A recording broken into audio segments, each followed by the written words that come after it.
আচ্ছা, this is another যা ইচ্ছা তাই ভিডিও।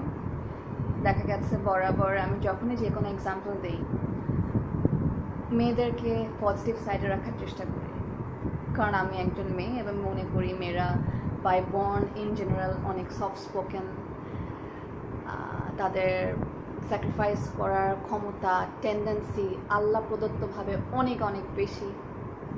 মেয়েরা মায়ের জাত। এই দুনিয়া অনেক কাজ আছে ছেলেরা করা সম্ভব না, সেগুলো মেয়েরা করেন।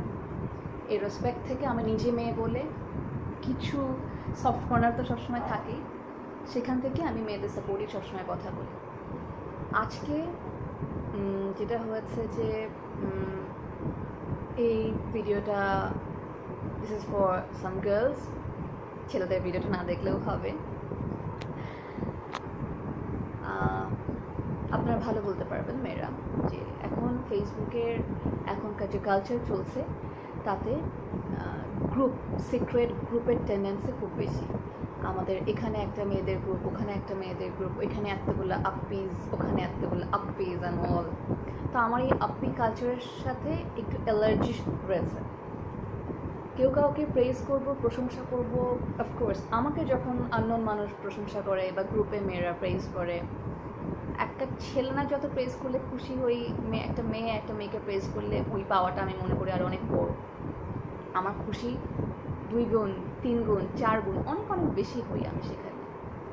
কিন্তু যখন আমরা গ্রুপে কেউ কাউকেভাবে অনেক মানুষের চিনি না, কখনো দেখা হয়নি, আদৌ হয়তো জীবনে দেখাও হবে না, কিন্তু আপ্পিজ করে ন্যাকামি করে জানটা দিয়ে দিলাম তার জন্য, শুধুমাত্র কিবোর্ডে, শুধুমাত্র মোবাইলের কিপ্যাডে, কিন্তু বাস্তব জীবনের সাথে আমার ওই ক্যারেক্টার এই ক্যারেক্টারের কোনো মিল নেই। আমার এরকম ফিলিংস ভালো লাগে না। কেউ কারোর জন্য করলে দেখলেও বিরক্ত লাগে, আমার লাগে বিরক্ত। আমি কী করব, আমার বিরক্ত লাগে, আমার ভালো লাগে না, আমার রেসপেক্ট আসে না। মনে এটা সবার পার্সোনাল ব্যাপার, হুজ চয়েস, বাট আমার আসলে এরকম কেউ বেশি বেশি করলে রেসপেক্ট আসে না। আর আমাদের মেয়েদের মধ্যে শো অফের টেন্ডেন্সিটা নেই খুব বেশি।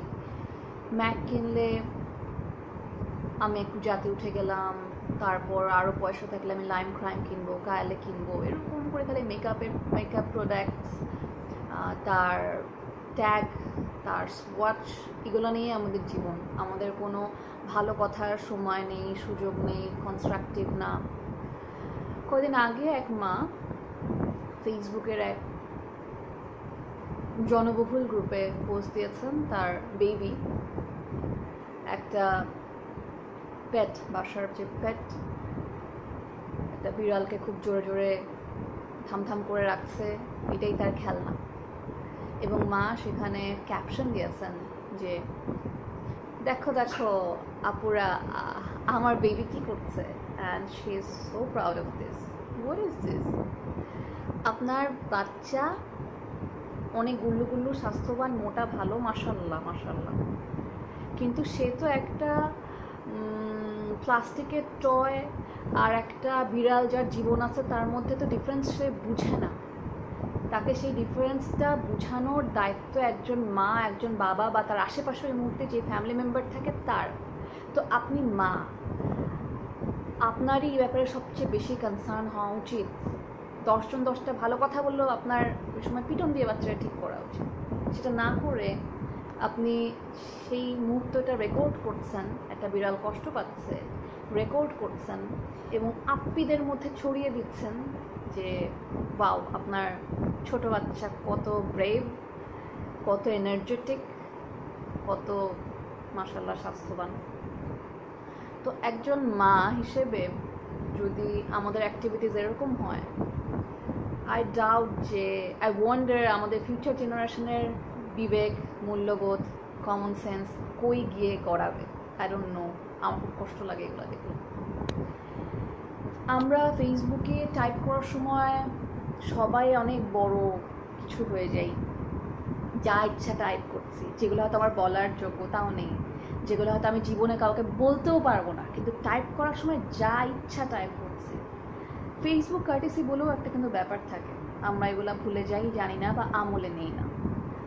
আমি এরকম অনেক মানুষ দেখেছি যাদের পার্সোনালিটি এত অদ্ভুত সুন্দর, এত জোস, আমি সামনাসামনি তাদের সাথে মানে কথা বলতে গেলেই 2বার ভাববো, বিকজ এত ভাল লাগছে, এত রেসপেক্ট আসে।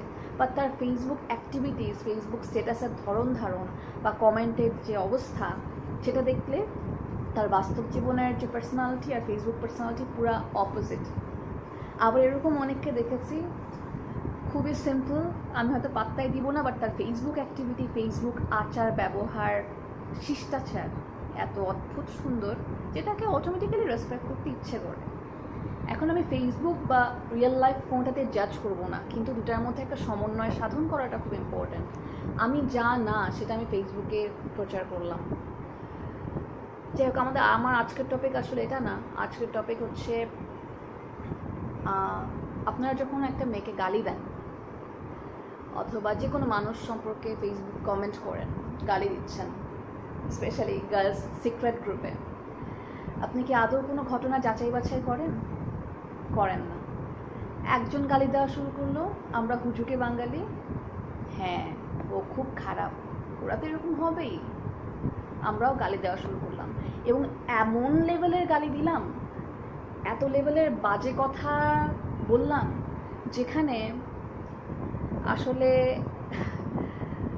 যে আমরা যাকে গালি দিচ্ছি তার থেকে আমার গুনার ভাগিদার আমি অনেক বেশি হয়ে যাই, কারণ আমার ল্যাঙ্গুয়েজ এত খারাপ থাকে। মেয়েদের মধ্যে আর একটা টেন্ডেন্সি আছে যে আশেপাশে ছেলে থাকলে মেবি আমরা একটু পলিশড বা সফিস্টিকেটেড আচরণ করার ট্রাই করি, উইচ ইজ ভেরি গুড, আমি এটা নেগেটিভ বলছি না। কিন্তু যেহেতু গার্লস গ্রুপে সাধারণত কোনো ছেলে থাকে না, মেয়েরাই থাকে, আমরা ওখানে লজ্জা, শরম, ফ্যামিলি ব্যাকগ্রাউন্ড ভুলে গিয়ে যা তা বলি, যা তা। তো এরকম হলে আসলে গার্লস গ্রুপ দরকার নেই মনে হয়, সংখ্যা কমিয়ে দেওয়া উচিত, অথবা অল্প কিছু মানুষের যাদের যোগ্যতা আছে ক্যাপ্টেন হওয়াও একটা যোগ্যতা, 10টা মেয়ের প্রতিনিধিত্ব করাও একটা যোগ্যতা, 500 ফ্যামিলির 500টা মেয়েকে, 1000টা মেয়েকে, 25,000টা মেয়েকে একই সুতায় আবদ্ধ করা, নিয়মকানুন দিয়ে ঠিকঠাক ব্যালেন্স ওয়েতে বুঝানো, রাখা মিলেমিশে, এটাও একটা যোগ্যতা। তো যাদের যোগ্যতা নেই তারা কাইন্ডলি আমি বলবো যে গ্রুপ খুলেন না মেয়েদের, কারণ ওখানে মেয়েরা আরও নষ্ট হয়। আর আমাকে ইনভাইট করবেন না প্লিজ, ডেকে ডেকে তো ইনভাইট করার প্রশ্নই আসে না। আমার এই আপ্পি কালচারটা ভাল লাগে না, যেখানে আসলে সত্যিকার অর্থে আমাদের কমন সেন্স আমরা ইউজ করি না, এবং শো অফ টেন্ডেন্সি খুব বেশি। শখ আর শো অফের মধ্যে সবসময় একটা সূক্ষ্ম ফাইন লাইন আছে, এটা আমি সবসময় বলি। আর এখনকার বাবা মা নিয়ে কথা বলা উচিত না, বাবা মা হতে পারা অনেক বড় একটা ভাগ্যের ব্যাপার, সবাই পারেন না এবং অনেক কঠিন। আমার এখনো বিয়েই হয় না, আমি বাবা মা নিয়ে তাদের দায়িত্ব নিয়ে কথা বলতে পারি না, আমি জানি না হোয়াট ইজ দ্য প্রসেস। এরপরও আশেপাশে যতটুক দেখি মনে হয় আমরা আমাদের বাচ্চা কাচ্চাদের অনেক নেগেটিভ কাজকে এখন ফলাওভাবে প্রচার করি, এগুলা দিয়ে তাদের আদর দিই বা খুব বাহবা নেই। কিন্তু একজন সত্যিকারের বাবা মা, যেমন আমাদের সময় অনেক বাবা মাকে আমি দেখেছি, ইনক্লুডিং মাই প্যারেন্টস, যখনই কোনো গ্যাঞ্জামে আমার নাম থাকতো, রিন্তির নাম থাকতো, ধরে দে বকা বা দে পিটন, কোনো কথা নেই, এখানে তোমার নাম আসলো কেন, আমি কথাটা কেন বললাম, কোন সিচুয়েশনে যে বলেছি, কী জন্য করলাম, সে আমাকে গালি দিল বলে যে আমি তার গায়ে হাত দিলাম, এগুলো দেখার সময় নেই। গ্যাঞ্জামে আমার নাম কেন আসলো ওই লিস্টে, দ্যাটস ওয়াই আমি পিটন খেলাম বা আমাকে সেভাবে বকা টাকা দেওয়া হলো। তো আমরাও অনেকখানি ওখানেই শুধরে যেতাম। আর এখনকার বাবা মাদের আমি দেখি যে আইপ্যাড, এসি এগুলো ছাড়া তো কথাই নেই। খুব ভালো, আমরাও সবাই চাই আমাদের বাচ্চা কাচ্চা কমফর্ট জোনে বেস্টটা আমরা তাদের দিয়ে বড় করি। এগুলোর সাথে তাদের কোনো সারাদিন তো প্রেইজ আছে, কোনো যদি ভুল আমার চোখের সামনেও করে থাকে, ওটা আমি ঢাকা বা ধামা চাপা দিয়ে অন্যের বাচ্চাকে দোষারোপ করার একটা টেন্ডেন্সি যদি প্যারেন্টসের থাকে, এই বাচ্চাগুলার পরবর্তীতে যা হবে সেটার ভুক্তভোগী আমরাই হব। এখনকার যে বাচ্চাটাকে আমি বেয়াদব বানাচ্ছি বা একটা খারাপ কিছু শিক্ষা দিচ্ছি বা খারাপ কাজ সামনে করলেও কিছু বলছি না, এই বাচ্চাগুলো বড় হয়ে ওই আউটপুটগুলো, ওই রিফ্লেকশনগুলো আমার উপরেই পড়বে, ফ্যামিলির উপরেই পড়বে, আমি সবচেয়ে বড় ভুক্তভোগী হব। আর সবার কথাবার্তা কিন্তু সেম না, সবার সব কিছু বলার যোগ্যতাও হয়তো বা থাকে না। একটা কথা একটা মানুষ একজন বললে আমি যেভাবে নিব, আর একজন যাকে আমি পাত্তাই দিই না, যার নিজের লাইফেরই ঠিক নাই, সে বললে আমি আসলে শুনবো না, উল্টা আমার বিরক্ত লাগবে যে বেশি বুঝে। তো ঘটনা বললে পুরো ঘটনা অনেক ডিটেইলে বলা যায়। অলরেডি অনেক মানুষ একটা ঘটনা নিয়ে ম্যাসাকার করেছেন, অনেকে এই ভিডিওটা দেখবেন, কমন পড়বে। আই হোপ আপনারা আমার মেসেজটা ধরতে পারবেন, বুঝতে পারবেন। ভালো মানুষ হওয়ার কোনো বিকল্প নেই, এটা ছাড়া কোনো আমাদের অপশনই নেই। হতে হবে ভালো মানুষ, ভদ্র হতে হবে, রেসপেক্টটা আর্ন করতে হবে। রেসপেক্ট আসলে বাজার দরে কিনতে পাওয়া যায় না।